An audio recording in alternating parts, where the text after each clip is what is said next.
Hello, guys, and welcome back to Fox the Fox Report. Now, this is the pre-match review of Leicester City versus Napoli, going to be played on Thursday at 12:45 Eastern Standard Time at the Estadio Diego Armando Maradona. A match that will give us the definite answer of whether or not we'll be going past the group stage into the knockout round. Now, with that being said, a match where both teams are coming back from a loss. We're coming back from a loss against Aston Villa. Napoli's coming back from a loss against Atalanta.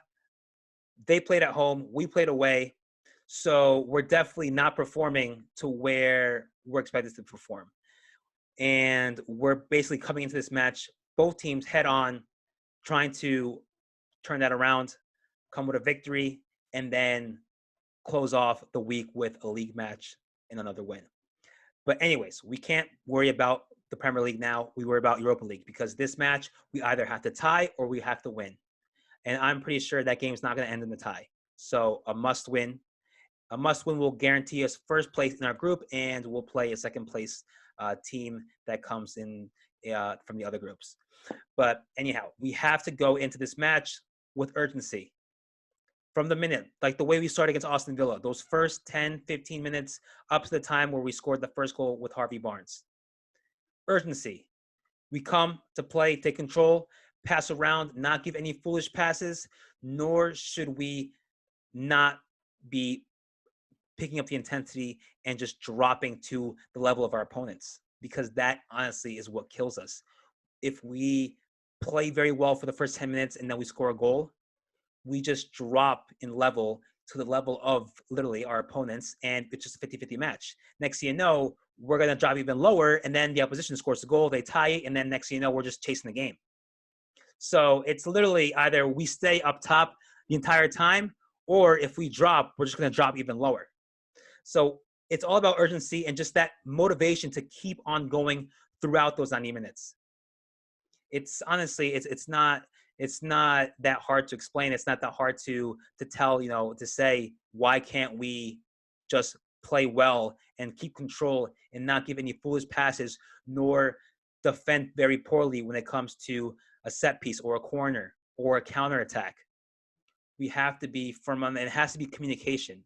I feel like there's a lack of communication, and that leads to passes that are not being fulfilled, balls being taken away due to just holding the ball for too long, and just the lack of coming back because we press up too high.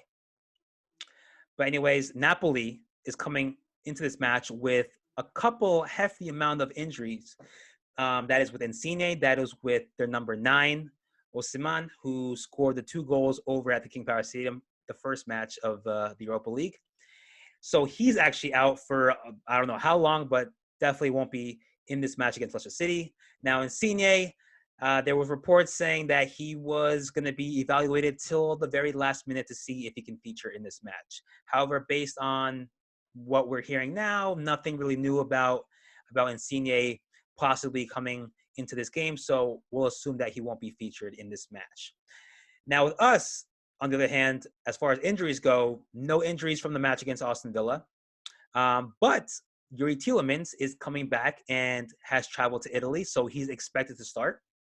Now, with that being said, with these 7 players that we've recently heard about regarding COVID and just the concern and then them not even traveling to Italy, that includes Lookman, Perez, Fonte Deli Campbell, Jannik Vestergaard, Daniel Amarty. So some key players there that will not be featured in the match against Napoli.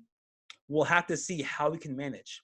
Now, Brendan Rodgers did say we still have a strong squad, and just the players that will have to feature now may not be fully fit, but it's still a strong squad.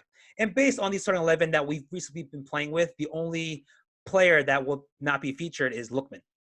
And with that, we can possibly include either Tielemans, because now he is returned, so we can sub Tielemans in for Lookman. Obviously, we might have to change the formation a bit, but definitely it's a plus for us to have Tielemans back.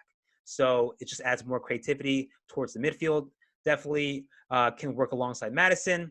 Now, as far as the formation goes, that's the tricky part. Whether we should be playing with just 1 striker or 2 strikers.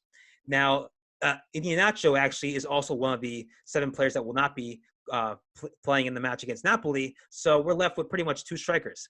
So it's honestly, you wouldn't put 2 strikers to start with, in my opinion. And I don't think Brendan Rodgers will do that. So we'll definitely probably go with 1 striker up top. And the formations that I think he possibly may go with, either he stays with the same formation that he's been playing with, a 4-2-3-1. That could possibly include Kasper Schmeichel, obviously.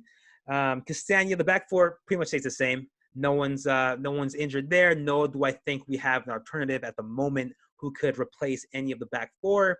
And if there was someone to be replaced, it would be Soyuncu, in my opinion, because he hasn't really been performing to where he needs to really be. So definitely right now, just keep the back 4. It is our best option so far. At the moment, Castagna, Evans, Soyuncu, Thomas. Now, with Samori and Kieran Dewsbury-Hall, that is something where we have to ask ourselves, yeah, Kieran Dewsbury-Hall did play well in the match against Aston Villa, but you have to say that towards the second half, as Aston Villa turned the game around, that urgency to try to tie the game once more kind of caught up to Kieran Dewsbury-Hall, in resulting in just not performing very well with passing, losing the ball.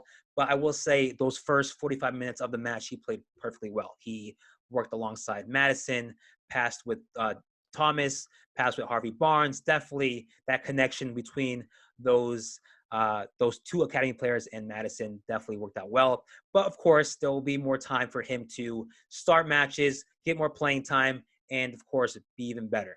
But at the moment, I think the best option would be to add Samori back in and take Kieran Dewsbury-Hall out. With that being said, we go with that same formation. It's a 4-2-3-1. So instead, we have Ndidi and Samori, while our attacking 3 would be Harvey Barnes, Maddison in the middle. Now on the right, would that be Tielemans? That's the question I'm trying to ask myself. Whether Tielemans is an option to be on the right side, or should we switch him with Maddison while Tielemans takes the middle and Maddison takes the right? Now, both players aren't wingers, nor have they played in that position before, at least not more than once, I think. I know Maddison had a little stint on the right wing one game here during the season, but definitely did not perform well on that. I think it was the match against Brighton where he played right wing and he really wasn't doing anything in that part of the field. So, I mean, at this point, it might just have to be the option that we have to go with because Tielemans is more effective in the midfield. So definitely put Maddison on the right and Tielemans in the middle. Or we could go with a different formation, and that's a 4-1-4-1, the same back 4, except we have Ndidi being that defensive midfield alone, while our 4 attacking midfielders, center midfielders, that would be Barnes, Samori, Tielemans, and of course Maddison on the right, with Vardy up top. Now, Vardy is expected to be starting in this match since he rested against Aston Villa. This will be his first match of this Europa League season where he starts. And based on how he's been performing throughout all season, scoring goals, it's without question that he should be starting in this match because it is very important. We need goals. We need to win the game or tie it, but most importantly, we just need to win. We need to win, and we'll be secured first place. I don't think this match will tie, and that's just what I think. It's not going to tie. I think it's going to be either a winner or a loser. So, besides that, I think we have a great squad. Of course, some players will not be match fit. Samori, he was only out for one game, so it won't affect him as much. Definitely, he has more time to rest. So, if anything, he'll have more energy. But Tielemans, on the other hand, is coming back from injury, and probably this is his first game. This is literally his first game coming back from injury. So if he starts, then that's definitely going to not last very long as far as his match fitness level goes. So definitely we'll have to look out for an alternative by the second half, which perhaps could be either Chowdhury or Kieran Dewsbury-Hall. That's if he doesn't start and Samori does. But either way, definitely having one striker up top is the best option because we can't have both. We don't have a third striker that can come in. If we go for 2, at the start of the match, then we have to score goals and either take either 2 goals in the first half and come second half and just defend if we're going to put 2 strikers up top. Because with 2 strikers, you're expected to score goals. And we can't have 2 strikers not scoring anything. And next thing you know, the entire match is goalless for us. But other than that, I think based off the performance of Napoli in their previous match against Atalanta, I could say that their weakness is, of course, some similar to us, where we don't track back, we push too high up, and we're just not really aware of who is covering who or who is positioned well, just in case there is a counterattack coming towards us. So definitely their weakness right now is not tracking back, losing the ball up top, and then the rest is trying to run back, but it's too late. And the defense inside the box is somewhat looking to be very poor as far as crosses coming in, but also when it comes to Napoli taking crosses and just playing inside the box when it comes to the opposition's area, they are pretty good with the quick 1-2s.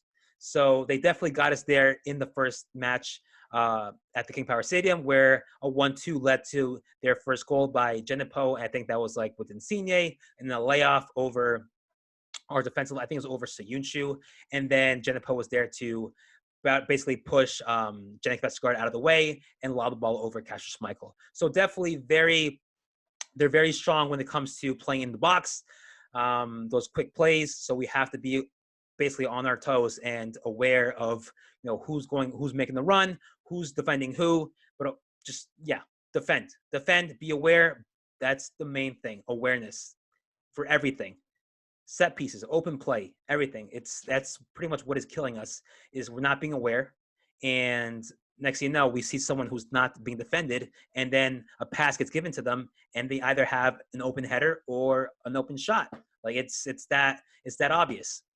But like I said, besides the strengths and weaknesses, we also have our own strengths and weaknesses. Our own strengths and weaknesses, which is running with Vardy, making runs, him coming back to hold the ball, and either Harvey Barnes, Madison, or Tielemans making the runs. So definitely very, very positive on that note. But as I mentioned before, both teams are coming from a loss, so definitely going to be a game for both teams to make that change of the season for them. With a win, either one goes to knockout stage, and that will just build up more confidence. So definitely, hopefully that favors us. So we win this match against Napoli. We'll go into the weekend with knowing that we have made it to the knockout stage of Europa League. We're continuing playing European competition for next year. And that's the first stage of rebuilding the squad as far as recovering from this season and from the first half where we were playing very poorly. So we can come into the new year with that in mind, that we have qualified to the knockout stage, and then just focus on the league for now until the time comes to play Europa League once more. But anyways, we can't get too ahead of ourselves. We still have to play this match against Napoli. So all I'm saying is, now, if there's any time that we have to make a change and confidence can be built back up, it's this match. Napoli, we come with a win. I can already imagine that the confidence will skyrocket, because we will be left with so many opportunities in the future when it comes to European competition, FA Cup, Carabao Cup, Premier League. So as long as we're playing many matches, I'm pretty sure all the players will be happy, because we are basically we're getting minutes, we're getting exposure, we're competing in everything. But besides that, my predictions for this match, it's going to be tough. So it's going to be 2-1 Leicester. Hopefully it's 2-0. But based on what I'm seeing on our performance and Napoli's performance, Napoli possibly could sneak a goal in there. So 2-1 my prediction. First place for us, we qualify. Let's hope so. But anyways, that's my opinion, my take on this pre-match review. Next time we'll have to see when I discuss about the post-match review. Hopefully I'll be discussing Leicester's victory. So I'll see you next time for the post-match review of Leicester City versus Napoli. Take care.